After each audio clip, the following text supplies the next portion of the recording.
Ó, eu quero ir já para esse assunto, são 9 horas e 11 minutos. Eu quero falar sobre as suas dívidas, a sua economia. Começa o ano, aí vem.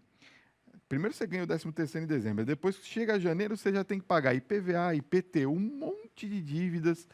E aí, como é que fica? Chega aquela fatura do cartão de crédito. Recebo agora o Leonardo Milani, economista, para dar dicas para acabar com as dívidas e organizar as contas. Tudo bem? Tudo Boa bem, noite, Fábio? seja Boa muito noite. bem-vindo.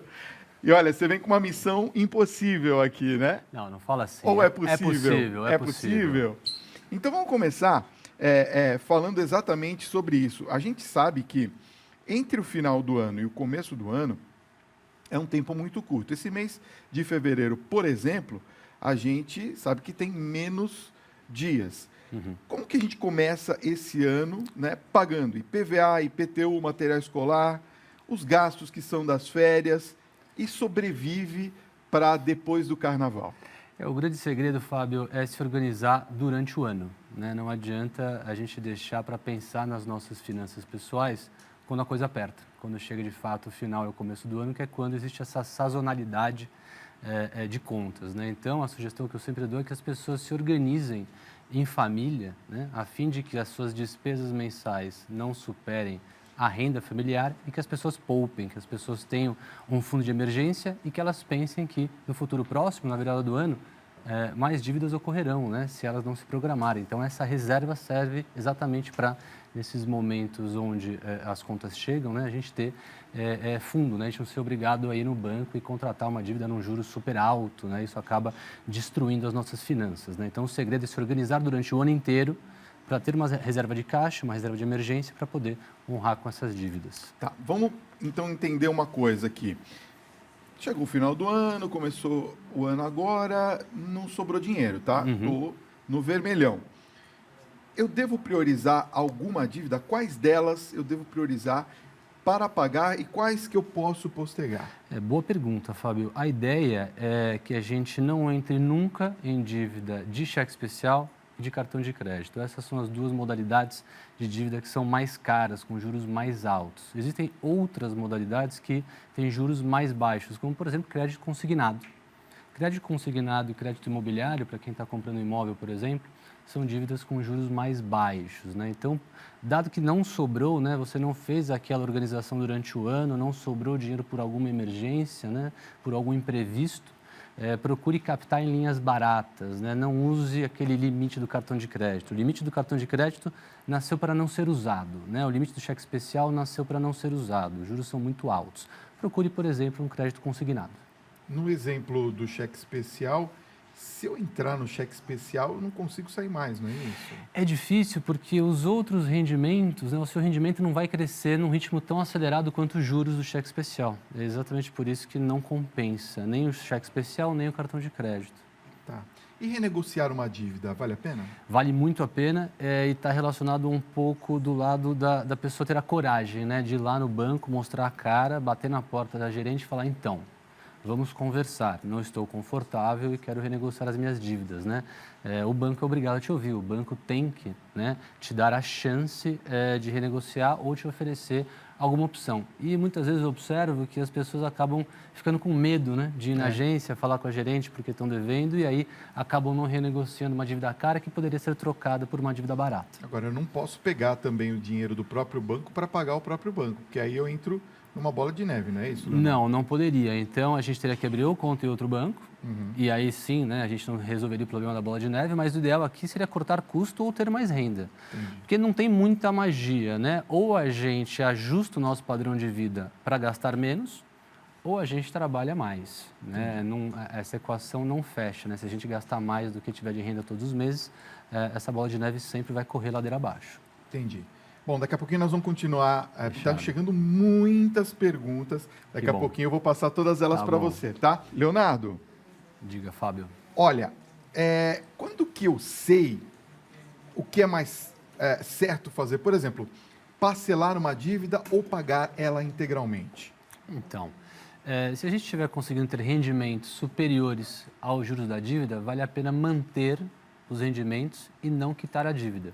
Isso acontece muitas vezes quando a gente é premiado num consórcio, por exemplo. Isso acontece muitas vezes com financiamento imobiliário, né? A gente aplica a nossa reserva a um rendimento muito maior, a um juros muito maior do que o juros daquela dívida e não compensa pagar a dívida. A gente está pagando a dívida com o nosso próprio dinheiro, né? Quando a gente bota o nosso próprio dinheiro para trabalhar para a gente através de investimentos que rendam mais do que as dívidas. Não é o caso do que a gente estava conversando, né? O cartão de crédito e o cheque especial. Dificilmente a gente vai conseguir aplicar a mais de 300%, 400% de juros ao ano, que é quanto a gente paga para cheque especial e cartão de crédito. Mas, por exemplo, um fundo imobiliário, um financiamento imobiliário, por exemplo, de 8,5%, 7,5%, 8,5% ao ano de juros, algumas aplicações podem render mais do que isso. E aí compensa carregar o financiamento imobiliário. Entendi. Bom, tem as perguntas dos telespectadores, já já eu vou fazer, mas eu queria fazer uma pergunta para que, assim, para ajudar o telespectador. Qual que é o primeiro passo para a gente começar a organizar a dívida? Já que eu estou nessa lambança toda, o que eu devo fazer em primeiro lugar para eu começar a colocar ordem na casa? Comprar um caderno, um lápis e uma borracha, sentar com a sua família e colocar todas as despesas mensais que você, a sua mulher e os seus filhos têm. Uma vez que você se organize e olhe para esse caderno todos os meses, você vai conseguir começar a se controlar para não gastar tanto, cortar de algum lugar ou se conscientizar de que você tem que trabalhar mais para ter uma renda maior. De novo, a conta não fecha. Ou a gente ajusta o padrão de vida e gasta menos, ou a gente tem que ganhar mais. Se muitas vezes a gente não está com o emprego dos sonhos, não está ganhando tão bem assim, a gente é obrigado a cortar despesas. E aí, visualizando no seu caderninho, você consegue começar a cortar, né, algumas despesas que pareciam essenciais e que você tinha dificuldade de cortar, não tem jeito, né? Por exemplo, comprar no atacado, né? Ao invés de ir no supermercado do bairro, por que eu não vou num supermercado que é um atacado, que eu compro de maiores quantidades, por exemplo, e tem algum desconto? Então, algumas estratégias que você consegue até cortar não apenas o supérfluo, né? O restaurante, né? A alimentação fora de casa no restaurante, né? Se você cortou o supérfluo e ainda não está tendo esse fôlego, vá para o essencial, porque mesmo no bem essencial, a gente consegue economizar, por exemplo, comprando em grandes quantidades. Olha, tem uma opinião aqui do Edson Maurino da Silva, de Palhoça, Santa Catarina. Quero agradecer ao povo catarinense aí, sempre com muito carinho com a gente. Ele diz assim: boa noite, Fábio, o programa está muito bom. E eu penso, Leonardo, que o problema de dívidas vai muito da cultura de cada pessoa. Tem que viver conforme as suas condições financeiras. Tem que gastar menos que recebe de salário. E está pedindo para eu mandar um abraço para Rita e para Isabela. Um beijo para vocês duas e obrigado pelo carinho da audiência. É mais ou menos por aí, quer dizer, eu nunca posso deixar com que eu gaste mais do que eu recebo, é isso? E ou você absorve essa filosofia, você e sua família se conscientizam que esse é o caminho, ou de fato não tem jeito, o telespectador está 100% correto, é isso mesmo. Rodrigo Vieira da Silva de Palmas, Tocantins, pergunta: ô Leonardo, tem alguma dica para quem não consegue guardar dinheiro e vive no vermelho?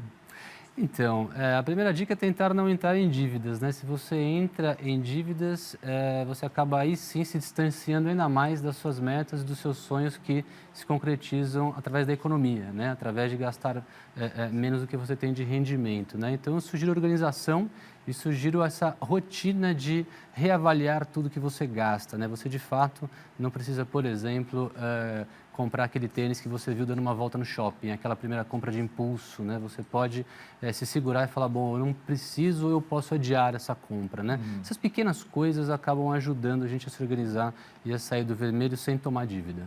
Que coisa, né? Você sabe que tem uma pessoa que eu conheço que ela conseguiu se reorganizar fazendo uma lista, por exemplo, daquilo que era absolutamente essencial para ela, né?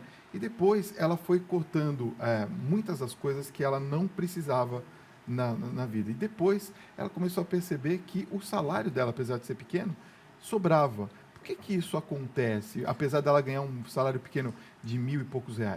Porque a gente tem a cultura, né? O ocidental tem a cultura, isso está muito influenciado por conta dos americanos também, essa cultura excessivamente consumista. E quando a gente chega no final do mês, a conta não fecha de fato, porque a gente gastou tanto desnecessariamente que mesmo um salário que não é tão pequeno não foi suficiente. Então, está muito relacionado ao que você mencionou antes, viu, Fábio? A cultura do capitalismo, né? A cultura de gastar muito mais do que a gente de fato precisa para sobreviver decentemente ou com felicidade, né? Pois é, você não pode ir no shopping com o cartão de crédito e o crédito liberado, né? Porque Nem com fome no supermercado. Nem com fome no Nem com fome supermercado. no supermercado. Boa. Tem uma pergunta que veio lá de São Luís, no Maranhão. Eu vou fazer daqui a pouquinho, espera só um minutinho. Gente, olha, tem muita gente mandando perguntas aqui. Eu vou começar, o Leonardo, pela Viviana Pereira, de Delmarco, São Luís, no Maranhão. Ela está falando o seguinte, olha só. A tal reserva de emergência, o Leonardo, que a gente tem, é importante mesmo a gente ter? Em que situações que a gente pode usá-la? Então, a gente costuma usar a reserva de emergência contra algum evento imprevisível, né?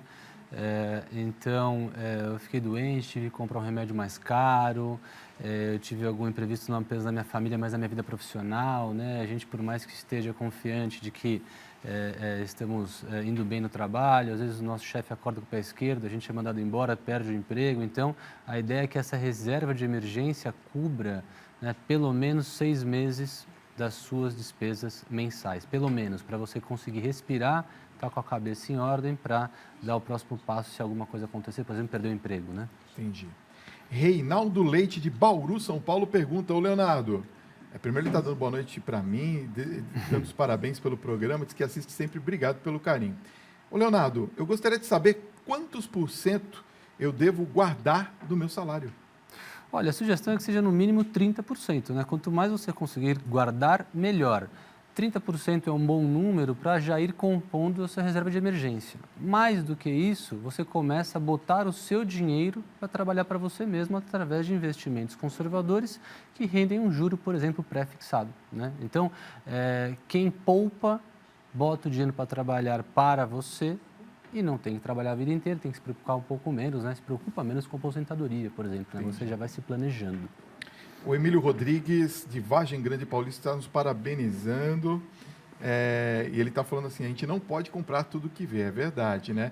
Às vezes a gente vai principalmente com criança, né, Leonardo? Quando você vai comprar material escolar, aí é uma tristeza, né? Mas o material escolar, para quem compra fora daquela época que é mais caro, compensa, porque as pessoas acabam não se organizando e comprando exatamente no período pré-início de aulas, que é quando a papelaria botou o preço lá em cima. Tá. Então, o ideal é se planejar e comprar fora da sazonalidade, igual compras de Natal, Fábio.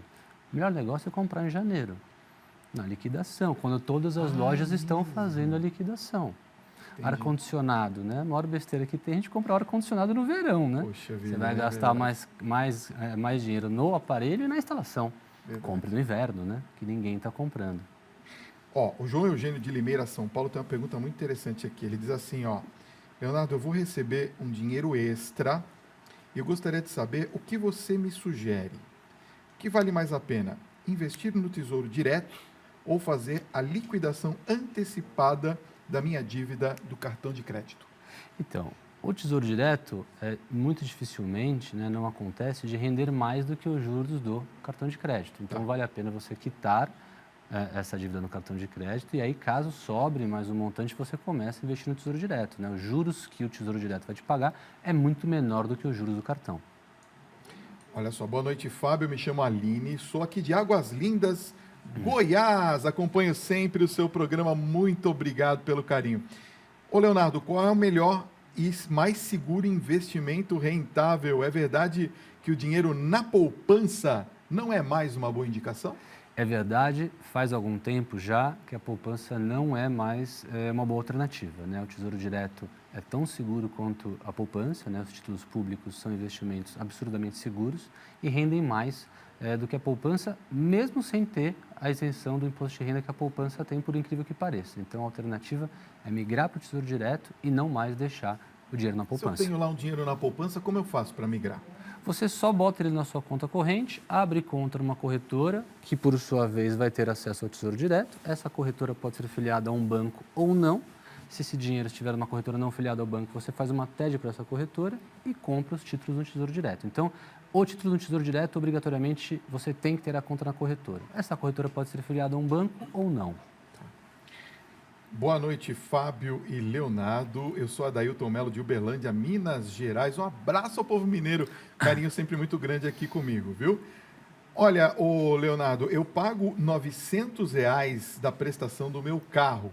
Pagar uma prestaçãozinha salgada, hein? Salgada. Eu devo procurar a empresa credenciada que oferecem redução da parcela de até 90%? Sim, pode ser uma boa alternativa, está em linha com o que a gente conversou anteriormente, de ter a coragem para renegociar, ter a coragem para ir atrás e buscar, né, uma condição melhor para as suas dívidas. Então, sim, vale muito a pena. E, no caso, essas empresas são... Essas empresas tentam trocar dívida barata por dívida cara. Tá. Ela vai te cobrar um juros menor do que a outra empresa. Entendi. Elas trabalham assim. Boa noite, Fábio. Parabéns pelo programa. Sempre assuntos muito úteis. É Rosângela Belloni e família. Somos do interior de São Paulo, cidade de Bariri. Eu conheço Bariri, encostado a Jaú. Já estive aí, já trabalhei assim um pouquinho de tempo, só quando minha irmã morou aí, numa rádio que tem aí. Acho que tinha 2 rádios, uma AM e uma FM aí. Eu trabalhei na FM, acho, ali de Bariri. Beijo para você. Luiz Eduardo Matias Araújo, de Joinville, Santa Catarina, pergunta, Leonardo, é verdade que a dívida caduca depois de alguns anos? Sim, está dentro daquele âmbito do juridiquês, né? Os advogados podem explicar até um pouco melhor, mas sim, a gente tem algumas dívidas que depois de 5 anos prescrevem, né? Aquelas dívidas que elas deixam de existir depois de 5 anos. Então, sim, é verdade. Minha opinião pessoal, não é um bom motivo para ter dívidas, né? Você está pensando em ter uma dívida para nunca pagar, para esperar caducar, né? Talvez não seja uma boa alternativa, seu nome vai ficar sujo no Serasa, você vai, né, manchar o seu nome, acho que não é algo tão interessante. Mas, sendo objetivo, sim, algumas dívidas caducam. Deixa eu fazer uma pergunta para a gente encerrar nossa conversa. Consórcio, a gente sempre ouve falar, é uma maneira de poupança? Consórcio é uma maneira bastante interessante de poupar, principalmente se você tiver dinheiro para dar um lance. Tá. Se você não tiver dinheiro para dar um lance vencedor e esperar ser contemplado, talvez não valha tanto a pena. Tá. Caso você tenha dinheiro para dar o lance e ser contemplado, sim, porque daí você vai pagar só a famosa taxa de administração e ela gira em torno de 1% ao ano. É uma alternativa muito barata para, por exemplo, comprar um imóvel ou comprar um carro, uma alternativa muito boa. Pessoas, inclusive, Fábio, que não tomam mais o crédito imobiliário porque entram no consórcio, ao invés de pagar 7,5%, 8% de juros no financiamento imobiliário, pagam 1% no consórcio que são contemplados. E as cartas são sempre muito aceitas, né? Muito bem Sim, aceitas. sim, sim. Tanto num caso quanto no outro, não é? Exatamente. Tá, aí fica uma dica, de repente, para você que quer, né, financiar alguma coisa, faz um consórcio primeiro, né? Melhor. Cota o consórcio, no mínimo, antes de pegar a dívida. Tá. Quero agradecer Leonardo Milani pela sua presença nessa noite. Obrigado por ter vindo aqui ao Tribuna. Obrigado a você, Fábio. Quero passar os contatos, ó. O e-mail é assessoria, está aparecendo aqui no vídeo, @vlginvestimentos.com.br. Bate uma fotinho para você mandar depois um e-mail aqui para o Leonardo. E o Instagram, @mercado em 1 minuto. É isso? Exatamente. @mercado em 1 minuto. Leonardo Milani, obrigado por ter vindo aqui ao nosso Tribuna Independente. Obrigado, Fábio. Obrigado pelas Prazer. dicas, hein? Prazer, Vamos obrigado. ver se na próxima a gente tem algum telespectador que nos dá uma devolutiva, falar, valeu a pena, né?